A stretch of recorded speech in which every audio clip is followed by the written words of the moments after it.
हर साल देश भर में स्वच्छता सर्वेक्षण सर्वे होता है। जयपुर पिछले कुछ सालों के भीतर स्वच्छता के मामले में सबसे पीछे दरकिनार होता जा रहा है।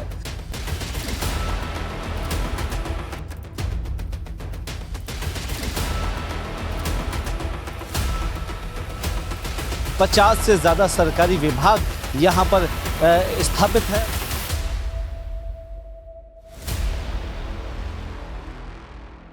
अमूमन इस शहर को आगे बढ़ाने के लिए कई कवायद शुरू की गई, सरकारी तौर पर कई यहाँ काम किए गए, लेकिन वो काम नाकाफ़ी साबित हुए और यही वजह है कि जयपुर शहर अब धीरे धीरे स्वच्छता के मामले में पिछड़ता जा रहा है।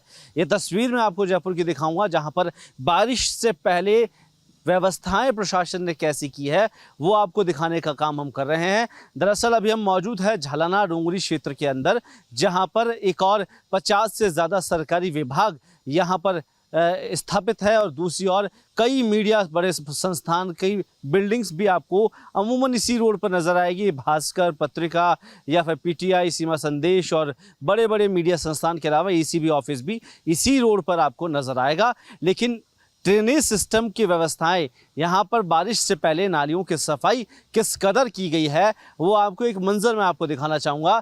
दरअसल मैं आपका कैमरामैन को दिखाऊंगा, एक बार वहाँ से उस जहाँ से इस नाली की शुरुआत है वो दिखाने की कोशिश करें कि किस कदर नाली यहाँ पर इन्होंने साफ़ की है।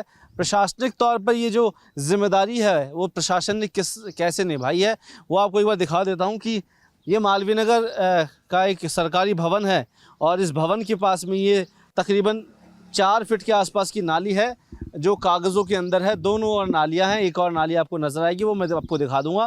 लेकिन ये नाली है और आप ये देखिए नाली के अंदर ये कचरा नहीं है, ये मिट्टी है वो धसी पड़ी है इस पूरे और कचरा आपको देखे आगे तक दिखाई देगा।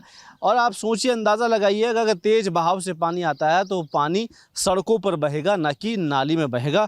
और नाली का ब्लॉकेज देखिए आप, उस कोने से लेकर उस कोने तक, यानी कि आपको नाली का ब्लॉकेज दिखा। दूसरी तस्वीर मैं आपको दिखाता हूँ कि जहाँ नाली है वहाँ कैसी व्यवस्थाएं की गई है। दरअसल सफाई को लेकर तो अभियान चलाया जाता है और नालियों की साफ़ सफाई को लेकर प्रशासन अपने स्तर पर कोशिश करता है। एक बार मैं वो तस्वीर भी आपको दिखा देता हूँ कि यहाँ कितनी खुदाई की गई है और कितना काम यहाँ पर किया गया है।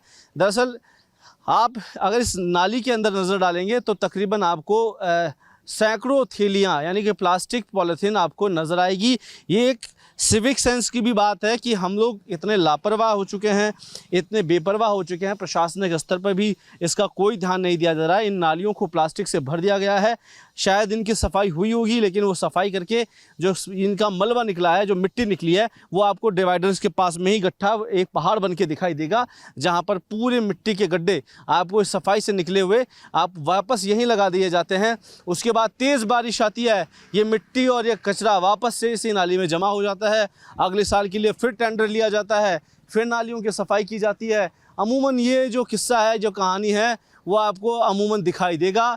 लेकिन यहाँ कचरा डिपो बना दिया गया है, बड़े स्तर पर यहाँ काम किया जा रहा है। और देखिए सीधे तौर पर आपको नज़र आएगा जयपुर शहर में दोपहर का समय हो चुका है, लेकिन ये कचरा उठने का नाम नहीं ले रहा है। आखिर क्या मजबूरी प्रशासन की है कि इतने बड़े सरकारी विभाग यहाँ पर है और 50 से ज़्यादा मैं आपको विभाग बता रहा हूँ जहाँ पर सरकारी महकमे यहाँ पर काम कर रहे हैं, लेकिन उसके बावजूद आपको यहाँ पर किसी तरह की कोई प्रशासनिक तैयारियाँ नज़र नहीं आएगी।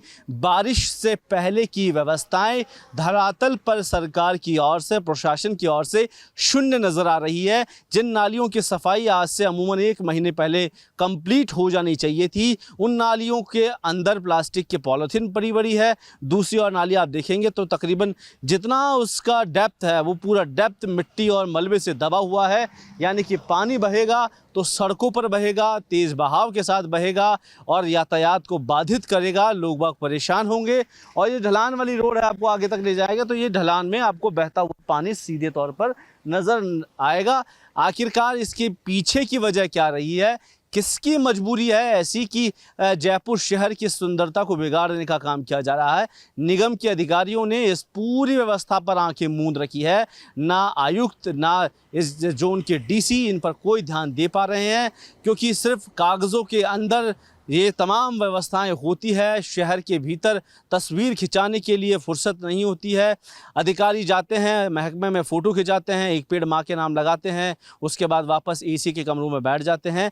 लेकिन आम आदमी की परेशानियों को, समस्या का समाधान आखिर कैसा निकाले जाएगा? मालवीय नगर जैसे झालाना इंडस्ट्रियल क्षेत्र के भीतर के अंदर, इतना पॉश एरिया के अंदर अगर आपकी व्यवस्थाएं शून्य हैं तो आप अंदाज़ा लगा सकते हैं कि एक सामान्य गली और कॉलोनी के अंदर कैसी व्यवस्थाएं निगम प्रशासन, डीडीए प्रशासन और तमाम जो इसके संबंधित विभाग है उन्होंने क्या व्यवस्थाएं की है, ये ज़रूर सरकार को देखना चाहिए और आंखें खोलनी चाहिए कि आखिरकार ऐसी क्या मजबूरी रही है कि पूरे शहर के भीतर जब इस बात का ध्यान रखा जाएगा। जयपुर शहर के अंदर हम देखते हैं कि हर साल कहीं ना कहीं तेज पानी बहाव के चलते कई जगह पानी भर जाता है। उन समस्याओं का समाधान न करके निगम ने आंखें बंद कर रखी है।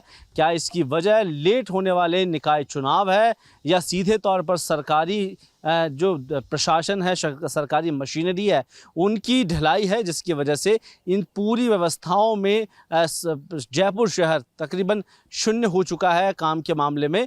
तो विकास की जो धारा बहेगी है वो आपके सामने है। मुझे लगता है कि इस मानसून सीज़न में आपको विकास तो नहीं दिखेगा, लेकिन यहाँ बहता हुआ पानी, कीचड़ और कादा आपको ज़रूर दिखाई देगा। कैमरा पर्सन नरेश के साथ कुलदीप, रिपोर्ट भारत, जयपुर।